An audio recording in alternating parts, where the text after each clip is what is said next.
സഖാവ് ബസവരാജ് ഉൾപ്പെടെയുള്ള 5 സഖാക്കളുടെ ശവങ്ങൾ ഏകപക്ഷീയമായിട്ട് ദഹിപ്പിക്കുകയാണ് ചെയ്തത്.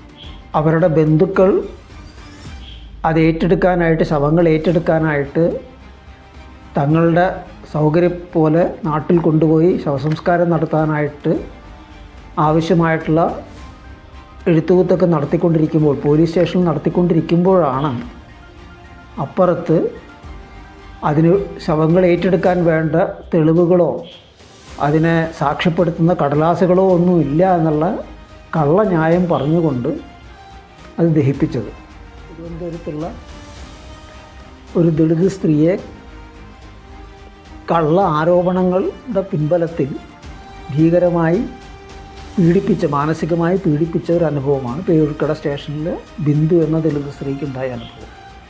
യുദ്ധത്തിനെ എതിർത്തവരെ തടഞ്ഞു വയ്ക്കുകയോ അറസ്റ്റ് ചെയ്യുക ഉൾപ്പെടെയുള്ള കാര്യങ്ങളിൽ കേസെടുക്കുക ഉൾപ്പെടെയുള്ള കാര്യങ്ങളാണ് ഇന്ത്യയിലുടനീളം നടന്നത്. കേരളത്തിലും അതാണ് നടന്നത്. മലയാളി സംസ്കാരം എന്ന് വിശേഷിപ്പിക്കുന്നതിന്, പ്രബുദ്ധ സംസ്കാരം എന്നൊക്കെ പറഞ്ഞ് വിശേഷിപ്പിക്കുന്നതിൻ്റെ പൊള്ളത്തരങ്ങൾ തുറന്നു കാട്ടുന്ന ഒരിടപെടലാണ് വേടൻ്റെ പാട്ടുകൾ. അതിനോടുള്ള പ്രതികരണവും ആ പൊള്ളത്തരത്തിനെ തന്നെയാണ് എടുത്തു കാട്ടുന്നത്.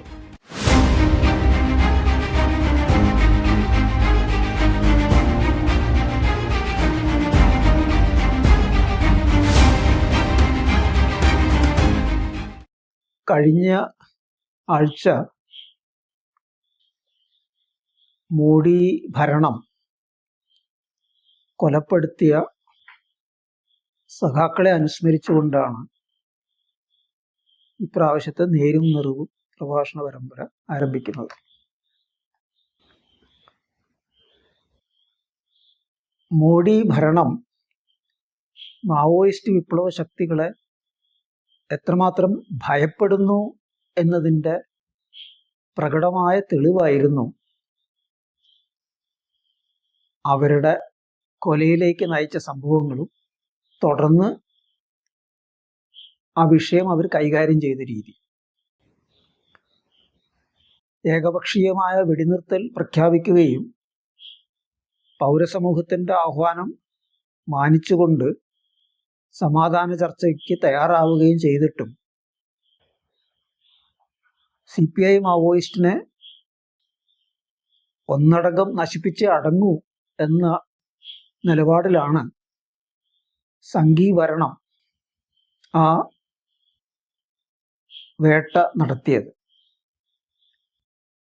അതിനുശേഷം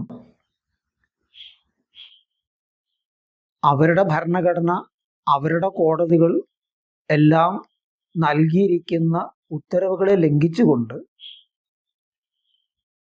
ആ ശവശരീരങ്ങളെ അവരുടെ ബന്ധുക്കൾക്ക് വിട്ടുകൊടുക്കുന്നതിന് പകരം സഖാവ് ബസവരാജ് ഉൾപ്പെടെയുള്ള 5 സഖാക്കളുടെ ശവങ്ങൾ ഏകപക്ഷീയമായിട്ട് ദഹിപ്പിക്കുകയാണ് ചെയ്തത്. അവരുടെ ബന്ധുക്കൾ അത് ഏറ്റെടുക്കാനായിട്ട്, ശവങ്ങൾ ഏറ്റെടുക്കാനായിട്ട് തങ്ങളുടെ സൗകര്യം പോലെ നാട്ടിൽ കൊണ്ടുപോയി ശവസംസ്കാരം നടത്താനായിട്ട് ആവശ്യമായിട്ടുള്ള എഴുത്തുകുത്തൊക്കെ നടത്തിക്കൊണ്ടിരിക്കുമ്പോൾ, പോലീസ് സ്റ്റേഷനിൽ നടത്തിക്കൊണ്ടിരിക്കുമ്പോഴാണ് അപ്പുറത്ത് അതിന് ശവങ്ങൾ ഏറ്റെടുക്കാൻ വേണ്ട തെളിവുകളോ അതിനെ സാക്ഷ്യപ്പെടുത്തുന്ന കടലാസുകളോ ഒന്നുമില്ല എന്നുള്ള കള്ളന്യായം പറഞ്ഞുകൊണ്ട് അത് ദഹിപ്പിച്ചത്.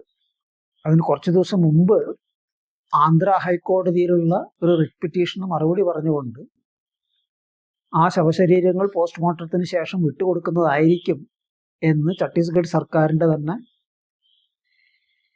വക്കീല്, അറ്റോർണി അവിടെ കോടതിയിൽ ഉറപ്പ് നൽകിയിട്ടാണ് ഇതൊക്കെ നടന്നതെന്ന് മനസ്സിലാക്കണം. അപ്പം മരിച്ചു കഴിഞ്ഞിട്ടും മാവോയിസ്റ്റുകളെ എന്തിനുമാത്രം ഭയപ്പെടുന്നു ഇവരെന്നാണ് നമുക്കത് മനസ്സിലാക്കുന്നത്. കാരണം ആ ശവങ്ങൾ വിട്ടുകൊടുക്കുകയാണെങ്കിൽ 10,000-കണക്കിന് ജനങ്ങൾ അന്ത്യോപചാരം നൽകാനായും അഭിവാദ്യങ്ങൾ അർപ്പിക്കാനായിട്ട് അണിനിരക്കും. അതിലൂടെ മാവോയിസ്റ്റുകൾക്ക് എത്രമാത്രം ജനസ്വാധീനമുണ്ട്, ജനസമ്മതിയുണ്ട് എന്ന് ലോകമറിയും, ജനങ്ങളറിയും എന്ന ഭയപ്പാട് തന്നെയാണ് അതിനിടം കൊടുക്കാതെ അവരുടെ ശവങ്ങൾ ഇങ്ങനെ ഗൂഢമായിട്ട് ദഹിപ്പിക്കാനായിട്ട് അവരെ നിർബന്ധിച്ചത്. പണ്ട് ബ്രിട്ടീഷ് ഭരണം ഭഗത് സിംഗിനെയും സഖാക്കളെയും കത്തിച്ച് കളഞ്ഞതുപോലെ, ശവങ്ങളെ കത്തിച്ച് നശിപ്പിച്ചതുപോലെ, അല്ലെങ്കിൽ ചാരു മജുംദാരുടെ കാര്യത്തിൽ ചെയ്തതുപോലെ അത് തന്നെയാണ് നമ്മളിവിടെയും കാണുന്നത്. പക്ഷേ അവരെന്ത് തന്നെ ചെയ്താലും ശരി, അതിലൂടെ അവർ തന്നെ സ്വയം തുറന്നു കാട്ടപ്പെട്ടു. അവരുടെ ഭരണഘടനയും അവരുടെ കോടതികളും എത്രമാത്രം പൊള്ളയാണ് എന്ന സത്യം ഒന്നുകൂടി വെളിപ്പെട്ടു. CPI മാവോയിസ്റ്റ് പിന്തുടർന്ന പാത തന്നെയാണ് ശരിയെന്ന് ഒന്നുകൂടി തെളിയുകയും ചെയ്തു.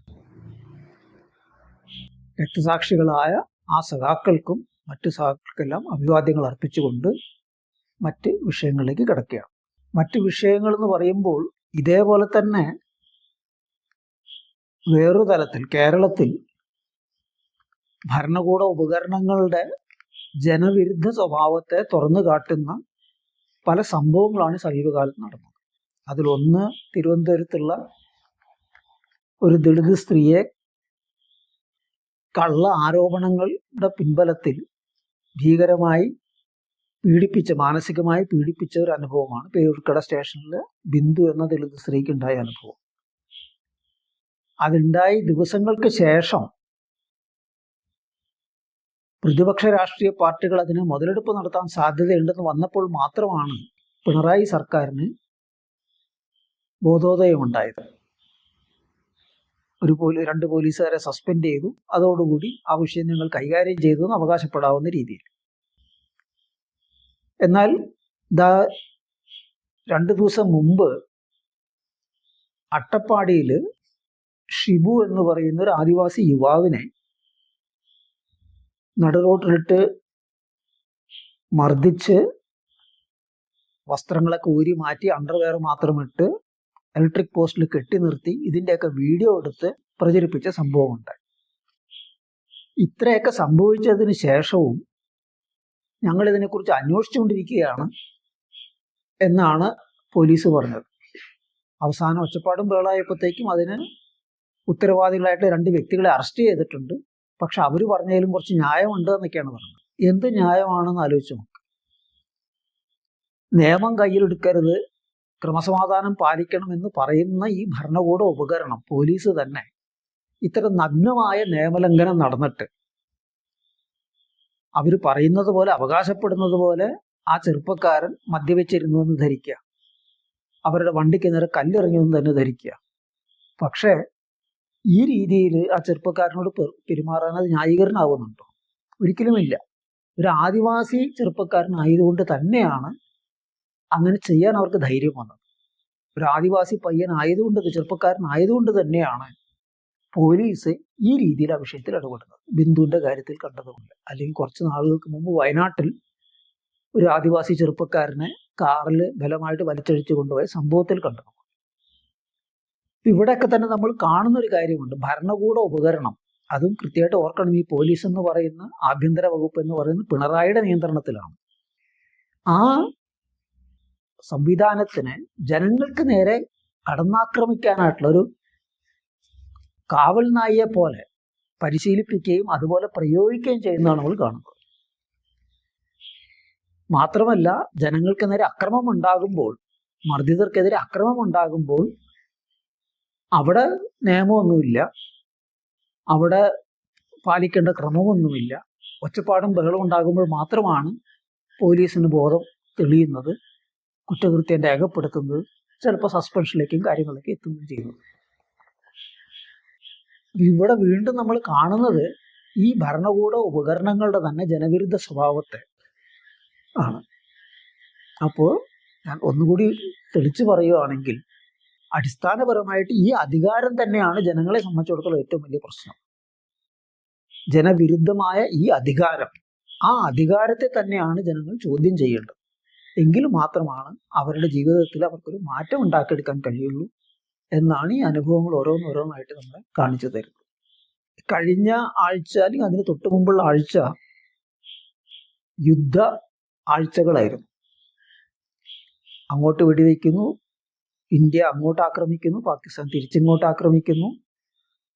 അതിൻ്റെ വലിയ ആരോ പറഞ്ഞതുപോലെ തൃശ്ശൂർ പൂരം കാണുന്ന വെടിക്കെട്ട് കാണുന്ന അത്ര തന്നെ ആസ്വദിച്ചുകൊണ്ട് മാധ്യമങ്ങളൊക്കെ ആഘോഷിച്ചുകൊണ്ടിരിക്കുന്നൊരു സമയമായിരുന്നു.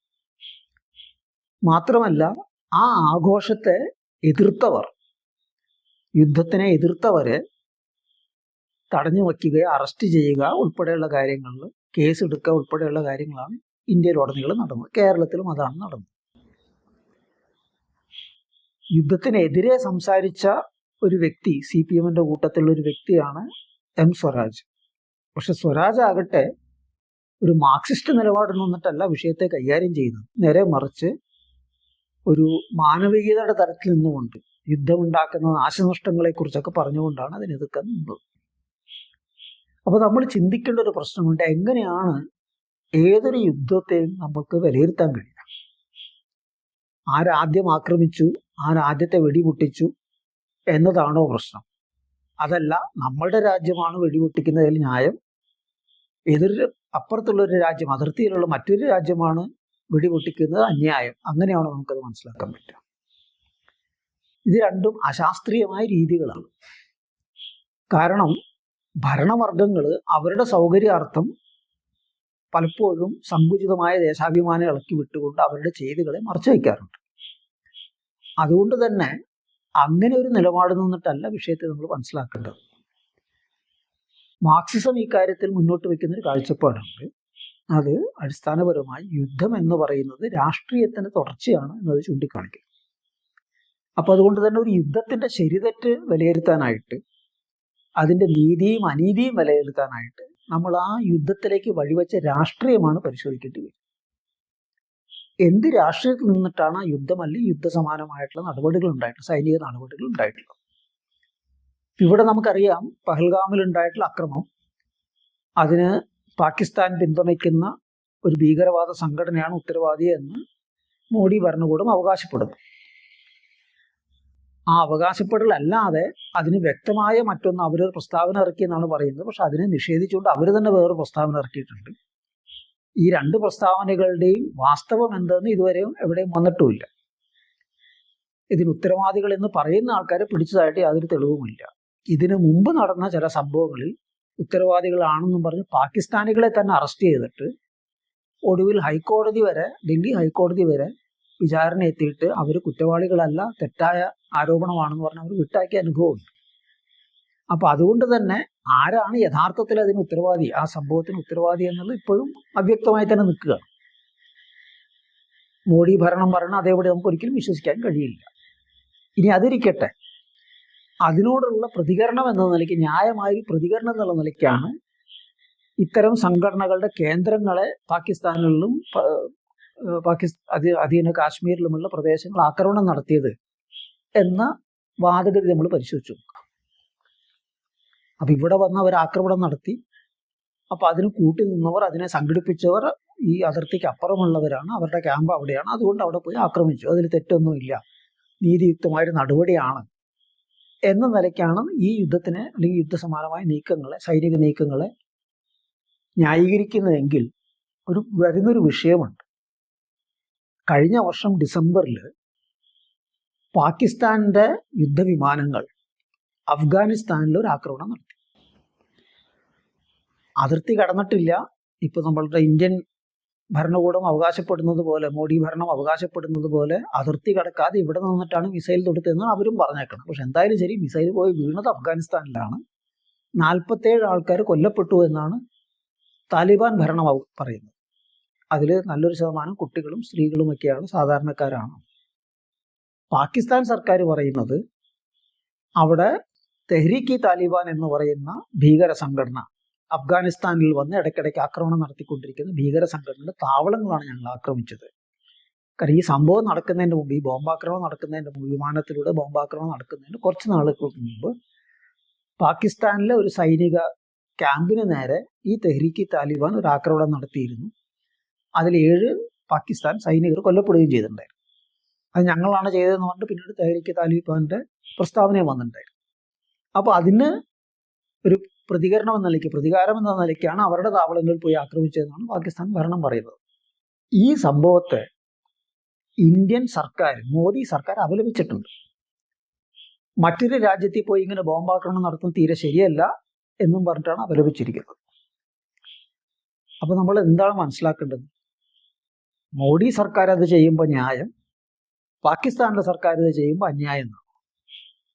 അങ്ങനെയല്ല നമുക്ക് ആ വിഷയത്തെ മനസ്സിലാക്കുന്നത്. ഈ രാഷ്ട്രീയത്തിൻ്റെ തുടർച്ചയാണ് യുദ്ധം എന്ന് മനസ്സിലാക്കി കഴിഞ്ഞാൽ ഈ രാഷ്ട്രീയം, അതായത് ഏതെങ്കിലും സംഘടനകളെ ഉപയോഗിച്ചുകൊണ്ട് മറ്റൊരു രാജ്യത്ത് പോയി ആഭ്യന്തരമായ പ്രശ്നങ്ങൾ സൃഷ്ടിക്കാൻ നോക്കുക, അല്ലെങ്കിൽ അവിടുത്തെ സായുധമായിട്ടുള്ള ആക്രമണങ്ങൾ നടത്തുക എന്ന് പറയുന്നൊരു രാഷ്ട്രീയമുണ്ട്. നേരിട്ട് അത് ചെയ്യാതെ മറ്റുള്ളവരെ കൊണ്ട് അത് ചെയ്യിക്കുന്നൊരു പരിപാടി. ആ ഒരു രാഷ്ട്രീയ നയത്തിൻ്റെ തുടർച്ചയാണ് ഈ സംഭവങ്ങൾ. അത് ആര് ചെയ്തു കഴിഞ്ഞാലും തെറ്റ് തന്നെയാണ്. ഒരു അർത്ഥത്തിലും നമുക്ക് ന്യായീകരിക്കാൻ കഴിയുന്നൊരു കാര്യമില്ല. അപ്പോൾ അതുകൊണ്ട് തന്നെ അടിസ്ഥാനപരമായിട്ട് ഈ പറയുന്ന നടന്നിരിക്കുന്ന സൈനിക നീക്കങ്ങളുടെ, യുദ്ധമല്ല എന്നാണ് രണ്ടു കൂട്ടരും പറയുന്നത്, അപ്പോൾ നമുക്ക് സൈനിക നീക്കം എന്ന് വിശേഷിപ്പിക്കാം. ആ സൈനിക നീക്കങ്ങൾ അനീതിയായിരുന്നു എന്ന് യാതൊരു സംശയവുമില്ലാതെ പറയാൻ പറ്റും. ഒരർത്ഥത്തിലും പഹൽഗാമിൽ കൊല്ലപ്പെട്ട 26 ആൾക്കാർക്കുള്ള പ്രതിവിധി അല്ലെങ്കിൽ പ്രതികാരം ആയിരുന്നില്ല. ഒരടിസ്ഥാനവും ഇല്ലാത്തൊരു കാര്യമാണ്. ഇനി വേറൊരു കാര്യം നോക്കുക. ഈ മോഡി സർക്കാർ നടത്തിയിരിക്കുന്ന ആക്രമണങ്ങളെ ഓപ്പറേഷൻ സിന്ദൂർ എന്നാണ് പേരിട്ടിരിക്കുന്നത്. ഭാരതീയ സ്ത്രീത്വത്തിൻ്റെ മാനം കാത്തു എന്നൊക്കെയാണ് വിശേഷിപ്പിക്കപ്പെടുന്നത്. ഈ ഭാരതീയ സ്ത്രീ എന്ന് പറയുമ്പോൾ സിന്ദൂരം ആണ് ഭാരതീയ സ്ത്രീയുടെ പ്രതീകമെങ്കിൽ ആ ഭാരതീയത്തിൽ നിന്ന് ക്രിസ്ത്യാനികളും മുസ്ലിങ്ങളും അതേപോലെ തന്നെ നിരീശ്വരവാദികളായിട്ടുള്ള ആൾക്കാരൊക്കെ തന്നെ ഒഴിയും. ആദിവാസികളൊക്കെ തന്നെ പോയി. ബാക്കി നിൽക്കുന്നതാണ് പിന്നെ ഭാരതീയരാവുള്ളൂ. കാരണം ഈ സിന്ദൂരം തൊടുന്നവരാണല്ലോ പിന്നെ ഭാരതീയരായിട്ട് പരിഗണിക്കാൻ പറ്റും. അതിരിക്കട്ടെ, വേറൊരു കാര്യങ്ങൾ നേരത്തെ സൂചിപ്പിച്ചതുപോലെ പുരുഷാധിപത്യത്തിൻ്റെ ഒരു ചിഹ്നമാണ്, അല്ലാതെ ഒരർത്ഥത്തിലും സ്ത്രീ വിമോചനത്തിൻ്റെ ചിഹ്നമല്ല. ഇനി അതും പോട്ടെ, സ്ത്രീകളുടെ മാനം കാക്കാനായില്ലെങ്കിൽ അവർക്ക് അവരുടെ ഭർത്താക്കന്മാരെ കൊന്നതിന് പ്രതികാരം വീട്ടാനാണെന്ന് പറയുമ്പോൾ ഈ മോഡി സർക്കാർ ആരായിട്ടാണ് ചങ്ങാത്തം കൂടിയിരിക്കുന്നത് ആലോചിക്കുക. ഞാൻ നേരത്തെ പറഞ്ഞല്ലോ, അഫ്ഗാനിസ്ഥാനിൽ പോയിട്ട് പാകിസ്ഥാൻ വ്യോമസേന ആക്രമണം നടത്തിയൊക്കെ അപലപിച്ചത് ആരെ പിന്തുണച്ചുകൊണ്ടാണ്? അഫ്ഗാനിസ്ഥാനിലെ താലിബാൻ ഭരണത്തെ. ആ താലിബാൻ ഭരണമായിട്ടാണ് ഇപ്പോൾ ചങ്ങാത്തം കൂടിയിരിക്കുന്നത്. കാരണം അവരും പാകിസ്ഥാൻ ഭരണവുമായിട്ട് വൈരുദ്ധ്യമുണ്ട്. അപ്പോൾ ആ വൈരുദ്ധ്യത്തിനെ ഉപയോഗപ്പെടുത്താമെന്നുള്ള താല്പര്യത്തോടു കൂടിയാണ് ചെയ്തിരിക്കുന്നത്. അപ്പോൾ അങ്ങനെ ചെയ്തിരിക്കുമ്പോൾ ഈ താലിബാൻ അവിടെയുള്ള സ്ത്രീകളോട് എങ്ങനെയാണ് കൈകാര്യം ചെയ്യുന്നത്? ലോകത്തിൽ വെച്ച് ഇന്ന് ഏറ്റവും ഭീകരമായ രീതിയിൽ സ്ത്രീകളെ അടിച്ചമർത്തുന്ന ഒരു ഭരണമാണ് അവിടെ നിൽക്കുന്നത്. അപ്പം ഇവിടെ സ്ത്രീകളുടെ മാനം കാക്കാൻ, അല്ലെങ്കിൽ അവരുടെ അന്തസ്സ് കാക്കാൻ, അല്ലെങ്കിൽ അവർക്ക് പ്രതികാരം ചെയ്യാനെന്ന് ചെയ്യുന്ന നടപടി ഒരു വശത്ത്, മറുവശത്ത് അവിടെയോ അവിടെ ഇതിനേക്കാൾ ഭീകരമായ രീതിയിൽ നിത്യേന വിദ്യാഭ്യാസം നിഷേധിക്കുന്നു, തൊഴിൽ നിഷേധിക്കുന്നു, എല്ലാ അർത്ഥത്തിലും സ്ത്രീകളെ വെറും ലൈംഗിക വസ്തുക്കളായി തടവുകാരാക്കി നിർത്തിയിരിക്കുന്ന, പ്രസവയന്ത്രങ്ങൾ മാത്രമാക്കി നിർത്തിയിരിക്കുന്ന ഒരു ഭരണത്തെ ആയിട്ടാണ് ഇവർ ചങ്ങാത്തം കൂടുന്നത്. അപ്പം ഇതിൽ യാതൊരു തരത്തിലുള്ള നീതിയില്ല, യാതൊരു തരത്തിലുള്ള ധാർമ്മികതയുമില്ല. അങ്ങേയറ്റം സങ്കുചിതമായ രാഷ്ട്രീയ ലക്ഷ്യങ്ങൾ മാത്രമാണ് ഇതിനൊക്കെ പുറകിലുള്ളത് നമുക്ക് മനസ്സിലാക്കാൻ പറ്റും. അതിൽ പങ്കാളിയാവുകയല്ല ചിന്തിക്കുന്ന ഓരോ ഭാരതീയനും ചെയ്യേണ്ടത്. നേരെ മറിച്ച് അതിൽ നിന്ന് വിട്ടു നിൽക്കുക, അതിനെ എതിർക്കുക എന്നുള്ളത് തന്നെയാണ്. അതിന് ധൈര്യം കാട്ടിയിരിക്കുന്ന ചുരുക്കം ചില വ്യക്തികൾക്ക് നേരെ ഉടനെ കേസെടുത്ത് അവരെ അറസ്റ്റ് ചെയ്ത് ജയിലിലാക്കുകയാണ് ഇപ്പോൾ ചെയ്തിരിക്കുന്നത്. ചിലടത്തൊക്കെ വിട്ടാക്കിയിട്ടുണ്ട്, ചിലത് വീണ്ടും ജയിലിലാക്കിയിട്ടുണ്ട്. അങ്ങനെ ജയിലിലാക്കിയിരിക്കുന്ന ഒരാളാണ് സഖാവ് റിജാസ്. ഇവിടുത്തെ ഡെമോക്രാറ്റിക് സ്റ്റുഡൻസ് അസോസിയേഷൻ്റെ അംഗമായിട്ടുള്ള പത്രപ്രവർത്തകനായിട്ടുള്ള മാധ്യമപ്രവർത്തകനായിട്ടുള്ള റിജാസിനെ ഈ പറയുന്ന ഓപ്പറേഷൻ സിന്ദൂറിനെ വിമർശിച്ചു എന്നുള്ളതിൻ്റെ പേരിലാണ് ഇപ്പോൾ അറസ്റ്റ് ചെയ്ത് അകത്താക്കിയിരിക്കുന്നത്, ജയിലിലാക്കിയിരിക്കുന്നത്, UAPA ചാർജ് ചെയ്തിട്ട്. പിന്നെ കുറേ പുതിയ കള്ളക്കേസുകളൊക്കെ ഉണ്ടാക്കിയെടുക്കുന്നുണ്ട്. അപ്പം ഇത് അവിടെ മാത്രമല്ല വേറെ പലതും സംഭവിച്ചിട്ടുണ്ട്. അപ്പം ഇവിടെ ഞാൻ സൂചിപ്പിക്കുന്ന പ്രശ്നം അതാണ്, നമ്മൾ ഈ കാര്യത്തിൻ്റെ ശരിതെറ്റുകൾ വിലയിരുത്തണമെങ്കിൽ ഒരു ശാസ്ത്രീയ അടിസ്ഥാനം വേണം. അത് ഇത് തന്നെയാണ്, യുദ്ധം എന്ന് പറയുന്ന രാഷ്ട്രീയത്തിൻ്റെ തുടർച്ചയാണ്. അപ്പം എന്ത് രാഷ്ട്രീയമാണ് ഈ സൈനിക നീക്കങ്ങളുടെ വഴിവെച്ചിരിക്കുന്നത്, അതിൻ്റെ പിന്നിലുള്ളത് എന്ന് പരിശോധിക്കുമ്പോൾ മാത്രമാണ് അതിൻ്റെ നീതിയും അനീതിയും നമുക്ക് വിലയിരുത്താൻ പറ്റുള്ളൂ. ആ നിലയ്ക്ക് നോക്കുമ്പോൾ യാതൊരു തരത്തിലും നീതീകരിക്കാൻ കഴിയുന്നൊരു കാര്യമല്ല ഈ നടന്നിരിക്കുന്നത് നമുക്ക് വ്യക്തമായിട്ട് പറയാൻ പറ്റും. സാധാരണക്കാരായിട്ടുള്ള കുറേ ആൾക്കാർ കൊല്ലപ്പെട്ടു, കുറേ ആൾക്കാരുടെ വീടുകൾ തകർന്നു, അതിർത്തിക്ക് അപ്പുറവും ഇപ്പുറവും. ഇതിനപ്പുറം വേറൊന്നും ഉണ്ടായിട്ടില്ല. ഇനി വേറൊരു കാര്യം കൂടി ശ്രദ്ധിക്കുക. ഈ യുദ്ധം നടന്നതിന് ശേഷം അതിൻ്റെ ഇടയ്ക്കും വിദേശ മാധ്യമങ്ങളിൽ പ്രധാനമായിട്ട് ചർച്ച വന്നൊരു കാര്യം എന്താണെന്നറിയോ? ഫ്രഞ്ചുകാരൻ്റെ റാഫേൽ വിമാനത്തെ ചൈനക്കാരൻ്റെ J-15 മറ്റോ പറഞ്ഞ് വിമാനം വെടിവെച്ച് വിട്ടു. അവർക്ക് ശ്രദ്ധിക്കേണ്ട കാര്യം അതാണ്. അല്ലാതെ ഇവിടെ ഇന്ത്യയും പാകിസ്ഥാനും തമ്മിലുള്ള പ്രശ്നം ആര് ശരി ആര് തെറ്റ്, പഹൽഗാമിൽ ആര് കൊന്നു, ഇതൊന്നും അല്ല അവരുടെ വിഷയം. റാഫേൽ വിമാനത്തെ വെടിവെച്ച് വിട്ടിരിക്കുന്നു. ആദ്യമായിട്ട് നടന്നിരിക്കുന്ന ഒരു കാര്യമാണ് എന്നാണ് വിശേഷിപ്പിച്ചത്. റാഫേലിന്റെ മാർക്കറ്റ് മൂല്യം ഇടിഞ്ഞു. ചൈനക്കാരന്റെ യുദ്ധ വിമാനം ഉണ്ടാക്കിയ കമ്പനികൾ മൂല്യം കയറി. അപ്പൊ ഈ ആയുധ കച്ചവടക്കാരുടെ ഒരു താല്പര്യം കൂടി ഉണ്ട് ഇതിന് പുറകിൽ. കാരണം അതിലൂടെയാണ് അവരുടെ ആയുധങ്ങൾ പരിശോധിക്കപ്പെടുന്നത്, അവരുടെ ഗുണമേന്മ പരിശോധിക്കപ്പെടുന്നു, അവരുടെ ഒരു വിപണിക്ക് വേണ്ടിയുള്ള ഒരു പരസ്യമാണത്. കണ്ടോ, ഞങ്ങളുടെ ആയുധം വെച്ചിട്ടാണ് കാര്യം നടന്നിരിക്കുന്നത്, വേണമെങ്കിൽ ഞങ്ങളുടെ അടുത്ത് വാങ്ങിച്ചോ, എങ്കിൽ നിങ്ങൾക്ക് രക്ഷ എന്നും പറഞ്ഞിട്ട് അവരുടെ ആയുധം വിൽക്കാനുള്ള ഇടപാടാണ്. ഇനി വേറൊരു കാര്യം കൂടി നോക്കുക. ഇതിന് ശേഷം ഇന്ത്യൻ ഭരണകൂടം ഉദ്ദേശിച്ച കാര്യങ്ങളൊക്കെ നേടി ശരിക്കും പാകിസ്ഥാൻ ഒരു പാഠം പഠിപ്പിച്ചു എന്നാണ് ഇപ്പുറത്തുള്ള അവകാശവാദം.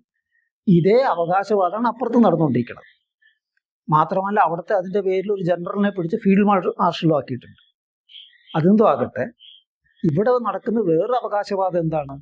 ഇന്ത്യയുടെ പ്രതിരോധ വ്യവസായത്തിൻ്റെ ശക്തിയും മേന്മയുമാണ് ഈ യുദ്ധം തെളിയിച്ചിരിക്കുന്നത്. കാരണം വളരെ സമഗ്രമായ രീതിയിൽ അവിടെ നിന്ന് വരുന്ന എന്താ പറയുക ബോംബാക്രമണവും മിസൈൽ ആക്രമണവും ഒക്കെ തന്നെ മുൻകൂട്ടി കാണാനായിട്ടും തടയാനായിട്ട് നമുക്ക് കഴിഞ്ഞു എന്നൊക്കെയാണ് അവകാശപ്പെടുന്നത്. എന്ത് വെച്ചിട്ടാണ് ഈ തടഞ്ഞത്? ഇസ്രയേലിൻ്റെ ഡ്രോണുകൾ, റഷ്യയിൽ നിന്ന് വാങ്ങിച്ചിരിക്കുന്ന S-400 എന്ന് പറയുന്ന ഒരു എന്താ പറയുക വ്യോമ രംഗത്തുള്ള പ്രതിരോധ സംവിധാനം, അതുപോലെ ഫ്രാൻസിൽ നിന്ന് വാങ്ങിച്ചിരിക്കുന്നത്, അങ്ങനെ പല പല വിദേശ രാജ്യങ്ങളിൽ നിന്ന് വാങ്ങിച്ചു കൂട്ടിരിക്കുന്ന ആയുധങ്ങളും സാമഗ്രികളും വച്ചിട്ടാണ് ഇത് ചെയ്തിരിക്കുന്നത്. ഒരർത്ഥത്തിലും ആത്മനിർഭരം അല്ലാതെ. അപ്പൊ അവർക്ക് കച്ചവടം ഉണ്ടാക്കി കൊടുത്തു. അവരുടെ ഉപകരണങ്ങളുടെ ആദ്യം തുടക്കത്തിൽ അതൊക്കെ വാർത്ത വരുന്നുണ്ടായിരുന്നു. S-400 മറ്റൊക്കെ വാർത്തകൾ വരുന്നുണ്ടായിരുന്നു. പിന്നെ അതൊക്കെ അങ്ങോട്ട് മുക്കി. പിന്നെ ഇപ്പൊ കേൾക്കുന്ന മുഴുവൻ ഇന്ത്യ നിർമ്മിതം എന്നാണ്. ഒരു നിർമ്മിതവും ഇല്ല. ഈ പറയുന്ന വിദേശത്ത് നിന്ന് വാങ്ങിച്ച സാധനങ്ങൾ വെച്ചിട്ട് മാത്രമാണ് ഇവർ ചെയ്യുന്നത്. അവരുടെ സാങ്കേതിക വിദ്യ അവരുടെ നിർദ്ദേശപ്രകാരം വിന്യസിച്ചിരിക്കുന്ന സാധനങ്ങൾ. അപ്പോൾ ആയുധ കച്ചവടം ഇതിന് മുമ്പ് ഒരിക്കൽ ചൂണ്ടിക്കാണിച്ചതുപോലെ സാമ്രാജ്യത്തെ ആയുധ കച്ചവടക്കാർക്ക് ഗുണം ചെയ്യുകയും ജനങ്ങൾക്ക് ദ്രോഹം മാത്രവും ചെയ്യുന്നതാണ് ഈ പറയുന്ന ഇത്തരം യുദ്ധങ്ങളൊക്കെ തന്നെ. അത് നമ്മൾ വേർതിരിച്ച് തന്നെ കാണേണ്ടതുണ്ട്. ഇനി മറ്റൊരു കാര്യം കൂടി അവസാനമായിട്ട് പറയാം. ഇതിനു മുമ്പ് ചൈനീസ് സാമ്രാജ്യത്വമായിട്ട് പ്രശ്നമുണ്ടായിരുന്നു. ചൈനീസ് സാമ്രാജ്യത്വം വടക്കൻ പ്രദേശങ്ങൾ, ലഡാക്ക് പ്രദേശങ്ങൾ അതിക്രമിച്ച് കയറി കുറേ ഭൂമി കൈയടക്കിയ ഒരു പ്രശ്നമുണ്ടായിരുന്നു.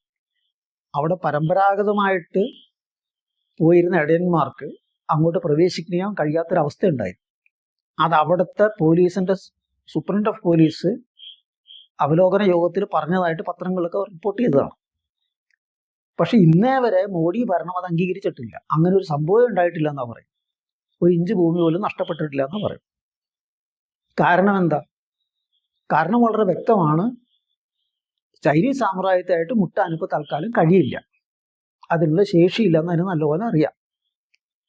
അമേരിക്കൻ സാമ്രാജ്യത്വം അക്കാര്യത്തിൽ സഹായിക്കുന്ന ഒരു കണക്കൂട്ടലൊക്കെ ഉണ്ടായിരുന്നെങ്കിൽ അങ്ങനെ കൈകഴിഞ്ഞ് സഹായിക്കാൻ അവരും തയ്യാറല്ല എന്ന് വ്യക്തമായി. അപ്പോൾ തൽക്കാലം എന്തായാലും ശരി, അപമാനം സഹിച്ച് മിണ്ടാതിരിക്കുക എന്നുള്ള നയമാണ് അവർ സ്വീകരിച്ചിരിക്കുന്നത്. പാകിസ്ഥാന്റെ കാര്യത്തിൽ കാണിക്കുന്ന വീരവാദവും ഈ പറയുന്ന അതാക്കും ഇതാക്കും എന്നൊക്കെ പറയുന്നതും ഇവിടെ കാണുന്നതും നമ്മൾ ആ വേർതിരിവ് നോക്കുക നമ്മൾ.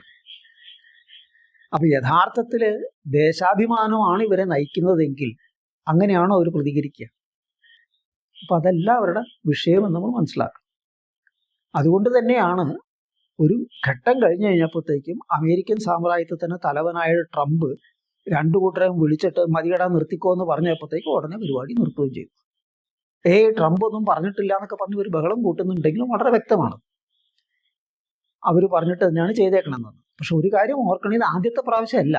കോൺഗ്രസ്സുകാർ പറഞ്ഞതാ കണ്ടോ, പണ്ട് ഇന്ദിരാഗാന്ധി 7ാം കപ്പൽപ്പടയെ വെല്ലുവിളിച്ചില്ല എന്നൊക്കെ പറയുമ്പോൾ അത് സോവിയറ്റ് സോഷ്യൽ സാമ്രാജ്യത്വത്തിന്റെ പിന്തുണയോടുകൂടിയാണ് നടന്നതെന്നുള്ള കാര്യം മറക്കരുത്. അതിനു മുമ്പ് സോവിയറ്റ് റഷ്യയുമായിട്ട് ഒരു കരാറുണ്ടാക്കിയിട്ടുണ്ടായിരുന്നു. ആ പ്രതിരോധ കരാറ് പ്രകാരം എന്തെങ്കിലും വിഷയമുണ്ടെങ്കിൽ സോവിയറ്റ് സോഷ്യൽ സാമ്രാജ്യത്വം ഇന്ത്യയുടെ സഹായത്തിന് സൈനികമായി സഹായിക്കാൻ എത്തും എന്നുള്ള കാര്യങ്ങളൊക്കെ കരാറിലുണ്ടായിരുന്നു.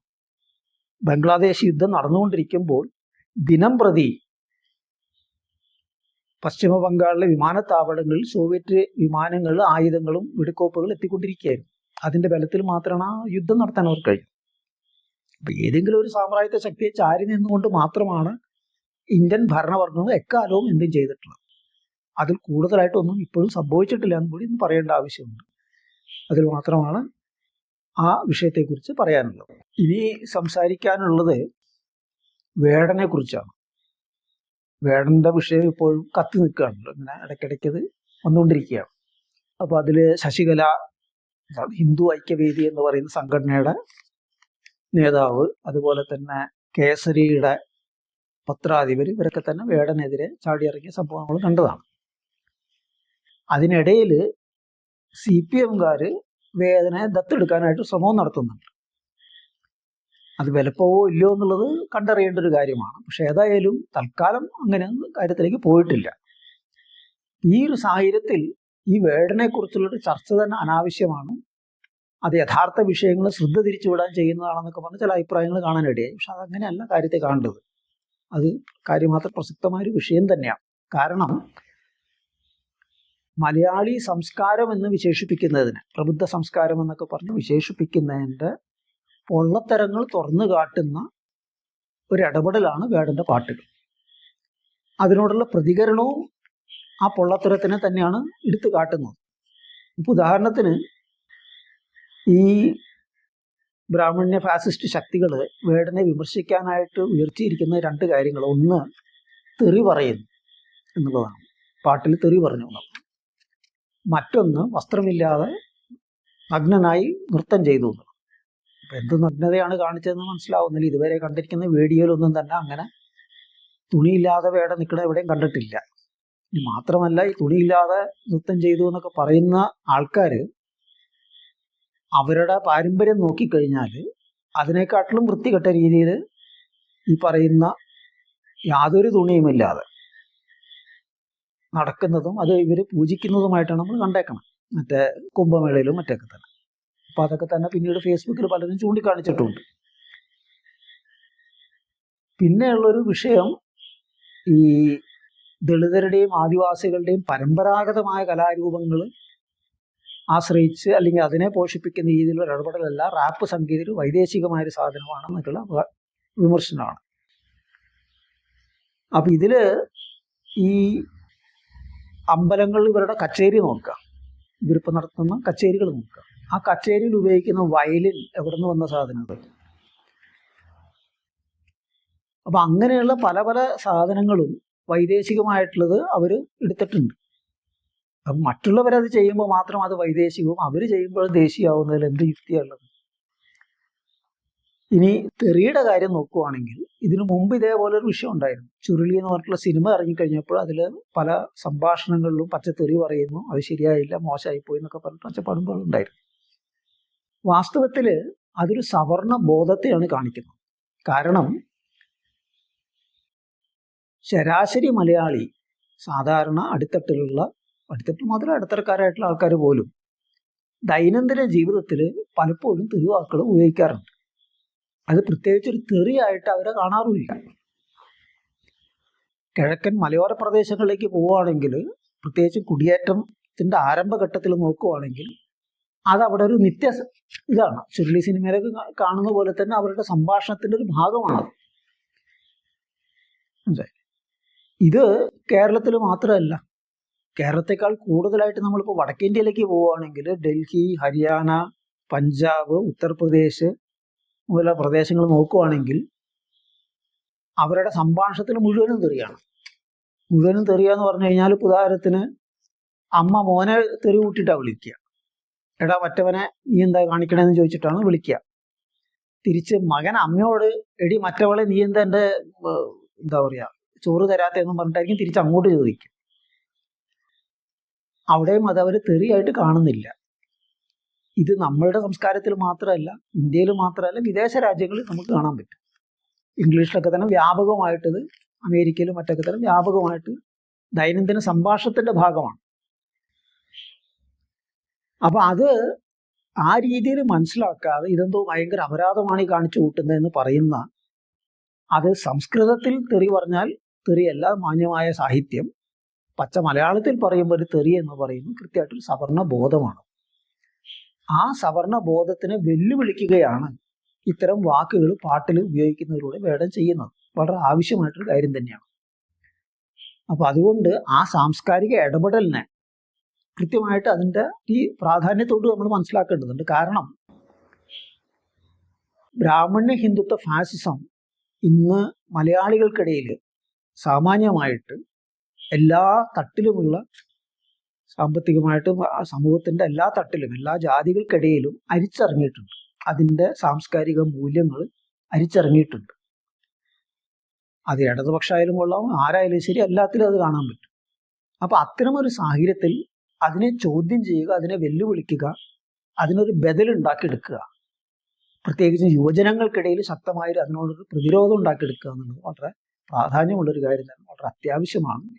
ആ നിലയ്ക്ക് ഉള്ളൊരു ദൗത്യമാണ് വേടൻ്റെ പാട്ടുകൾ ഇന്ന് നിർവഹിച്ചുകൊണ്ടിരിക്കുന്നത്. നാളെ വേടൻ എന്താകും, എവിടെ പോകുന്നത് വേറെ കാര്യം. ഈ ചെയ്തെടുത്തോളം കാര്യം അത് അങ്ങനെ ഒരു പങ്ക് നിർവഹിച്ചിട്ടുണ്ട്. അതിനെ ഉയർത്തിപ്പിടിക്കുകയും മാനിക്കുകയും അതിനെതിരെയുള്ള ആക്രമണങ്ങളെ ചെറുക്കുകയും ചെയ്യുന്നുണ്ട്. ഇപ്പം ഇവിടെ വേറൊരു ശ്രദ്ധേയമായൊരു കാര്യം, ഈ ചർച്ച ഉയർന്നു വന്നപ്പോൾ വളരെ ശാസ്ത്രീയമായിട്ട് യുക്തിപൂർവം ഇവരുടെ ഈ ബ്രാഹ്മണ്യ ഹിന്ദുത്വ ഫാസിസ്റ്റ് ശക്തികളുടെ വാദഗതികളെ തുറന്നു കാട്ടി പൊളിച്ചടക്കിക്കൊണ്ട് ഇടപെടലുകൾ ഉണ്ടായിട്ടുണ്ട്. ഡോക്ടർ ശ്യാംകുമാർ, അതുപോലെ തന്നെ ഡോക്ടർ AK വാസു, പിന്നെ ഡോക്ടർ മാളവിക ബിന്നി, ഇവരുടെയൊക്കെ തന്നെ ഇടപെടലുകൾ ആ രീതിയിൽ വളരെ കൃത്യമായ രീതിയിൽ വിഷയത്തിൻ്റെ ആഴത്തിൽ പരിശോധിച്ചുകൊണ്ട് തന്നെ, സൈദ്ധാന്തികമായ തലത്തിൽ പരിശോധിച്ചുകൊണ്ട് തന്നെ പൊളിച്ചിട്ടുണ്ട് അവരുടെ നിലപാടുകൾ. അത് വളരെ ശ്രദ്ധേയമായൊരു വികാസം കൂടിയാണ്. കാരണം ദളിത് പശ്ചാത്തലത്തിൽ നിന്ന് വരുന്ന ബുദ്ധിജീവികൾ ആ രീതിയിൽ അവരുടെ കോണിൽ നിന്നിട്ട് തന്നെ വിഷയത്തിനെ വിശകലനം ചെയ്ത് ഒരു ഭൗതിക രംഗത്ത് ഉണ്ടാക്കിയെടുക്കുന്ന ഒരു മേൽക്കൈയാണ്. അതിന് അതിൻ്റെതായിട്ടുള്ള വലിയ പ്രാധാന്യമുണ്ട്. അത് തീർച്ചയായിട്ടും